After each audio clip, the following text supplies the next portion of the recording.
Let's go to... Take a book. All right, we'll do that. Julio in Illinois, you're on the line. Yes, sir. Bermas, happy New Year to you, my friend, and Happy New Year to everyone listening and who are doing their part to fight every day. Well, thanks, sir. Hello? Yeah, no problem. I think I was wondering for a quick comment and a question. For 2010 for your show, and I was going to mention this on Alex Jones' show today, but he was only taking first-time callers. If this is a big election year, if you guys could find people, because I know our local talk radio shows probably won't do this, but if you can find, in respective states, find true, either a Democrat or Republican or independent, interview them, ask them tough questions, so we the people can know who is the right people to vote for or who to look after in 2010. And then a question about this whole Yemen false flag attack with the underwear bomber. Why is the media consistently telling us that we need more airport security? I saw on Fox News last week, Studio B with Shepard Smith. He had a guest host on, and he was talking about homegrown terrorists. And I think the media is trying to set a precedent for a martial law, and I think this false flag, fake underwear bombing attack is going to be a precedent for more FEMA checkpoints as well as the full body scans. And I want to hear your thought on that. Well, I think that's dead on. In fact, they are bringing the body scanners that were on the shelves all around the globe now. Europe's going to be implementing them, and you're going to see them in the United States. Newark's going to now be implementing them. And the media is harping on this because they don't want, the cat to be out of the bag, that if they had actually gone with the airport security that they had and not let a person on who didn't have a passport, who was said to be a Sudanese refugee, and instead was a young Nigerian man of great wealth whose father contacted the embassies and the CIA just prior to this. So obviously they don't want to discuss the second man who was in custody. They don't want to discuss the man who was filming the entire incident. They don't want to discuss the sharp-dressed man that actually got him, the 50-year-old Indian man that actually got him on the plane, because it doesn't jive with their story that we need more security in the airports. We don't need more security in the airports. We need that security to be followed. We don't need to be taking our shoes off and having our water bottles dumped.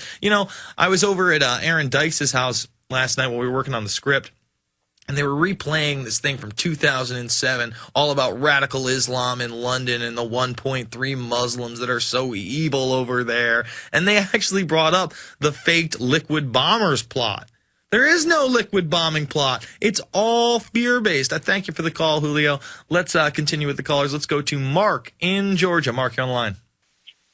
All right, I'm going to get off speakerphone now, so just give me a second here. You got it, Mark. Hear me more clearly. Can you hear me more clearly? Yes, sir. Happy New Year.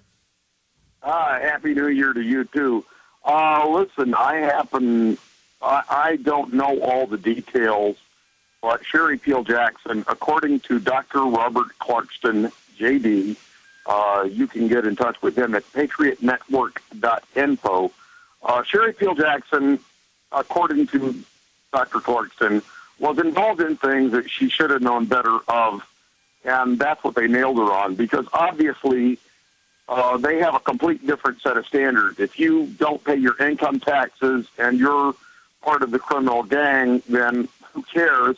And if you don't pay if you just ask, where's the law, then Ed and Elaine Brown get their special treatment. And, of course, I guess I told you about Erwin Shipp lost a toe to gangrene while he was in diesel therapy. So I guess the Constitution's provision for cruel and unusual punishment does not apply if you're aware of their criminality. I used to be a Newt Gingrich constituent, and I used to be a Cynthia McKinney constituent. You can guess which one I have more respect for at this time, because I recognize that people, when they buy into the sham, they don't understand that it's all about the public image, that these people are, Machiavellians.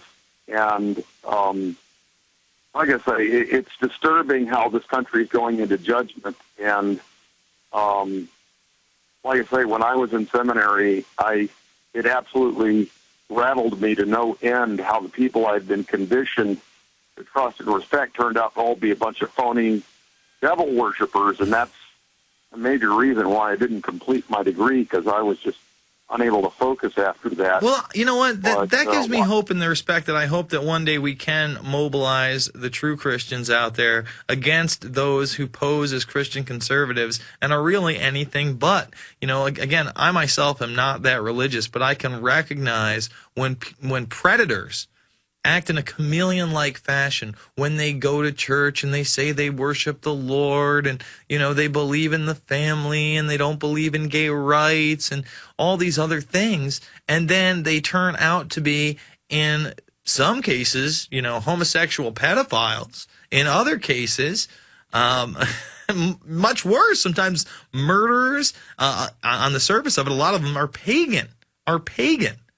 Now, some people take that, oh, you're saying that they're earth worshipers. Yeah, some of them are earth worshipers. Some of them are beyond earth worshipers. Some of them are into the darker side of the occult.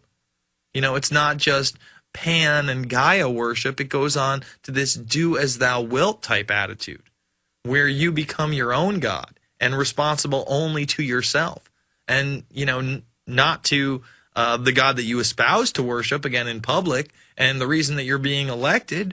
You know, a lot of people, especially in, you know, the 60s, the 70s, the 80s, the 90s, they've kind of degraded religion in this next millennia. But the Christian conservatives had the biggest base in this country. I don't know if that's the case now.